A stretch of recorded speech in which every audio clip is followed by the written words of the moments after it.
Hey everybody, Daniel Schuler here with Synergy Group and Compass, and today we are going through our October market stats for 2025 across DC, Montgomery County, and Arlington County, bringing you information where you live, what's going on. The government shut down for all of October, and so did the market, most noticeably where you would probably guess in DC.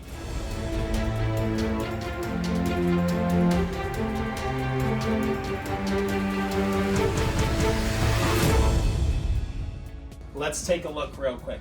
In DC, active listings only up 13% this October compared to last. However, it was up way higher than that in September. So what you saw is less sellers putting their home on the market than you would normally see in October because the government was shut down and creating uncertainty in the market. That is only then echoed by the fact, look how much higher the average days on market is for DC than the other jurisdictions where people are closest to the impact zone.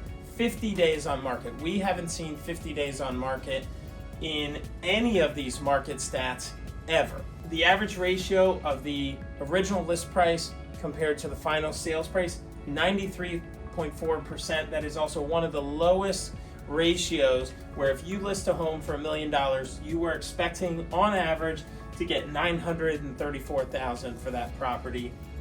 Not a great ratio for sellers. So DC, that market has moved slowly. Buyers are negotiating. Sellers who are on the market and selling, they want to sell for some motivating reason. Otherwise, many of them decided not to list their property in October, and they're probably looking to turn the page and go into 2026.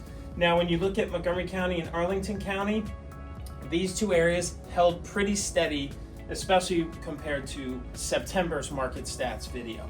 So both them saw more listings coming on the market, fewer of those listings selling, so there are quite a number of homes that are for sale. If you are out there and a buyer, you again have the opportunity to negotiate. I would caution you though, and this is echoed in our ratio of the final sales price compared to the original list price. Although days on market is about a month and there is more inventory to choose from, sellers are not just rolling over to lowball offers. You can negotiate, but sellers are willing to wait longer for the sale to happen that they want on their home, negotiating on average just about 2.5% off their list price. So again, for $1 million, you might expect $975 or $973 in these jurisdictions. So take all that in, be aware of where you are, what the market's doing in that area, how are buyers acting, how are sellers acting, and have a plan going into your home purchase or when you're bringing your property to market. For all follow-up information, check out our other market insights videos or the other tabs within synergysoldit.com. We look forward to hearing from you.